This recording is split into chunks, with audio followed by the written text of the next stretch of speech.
গাইবান্ধায় জলবায়ু পরিবর্তন ও মানব পাচারের আন্তঃসম্পর্ক বিষয়ক কর্মশালা অনুষ্ঠিত হয়েছে।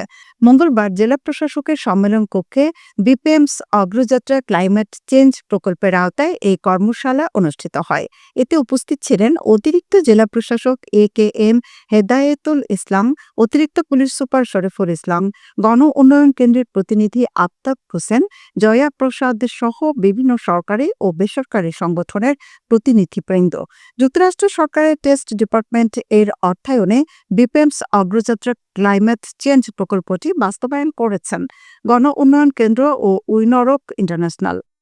এই প্রকল্পের অন্যতম উদ্দেশ্য কৃষিকাজ, মৎস্য চাষ ও মৎস্য আহরণ পেশার সাথে সম্পৃক্ত পরিবারের সদস্যদের প্রয়োজনীয় তথ্য প্রদান ও উন্নত কৃষি প্রযুক্তি এবং অনুশীলনের সুযোগ সৃষ্টির মাধ্যমে তাদের সক্ষমতা বৃদ্ধি করা, যাতে তারা নিজের জীবন জীবিকা ও ভবিষ্যৎ নিয়ে সঠিক সিদ্ধান্ত নিতে পারেন।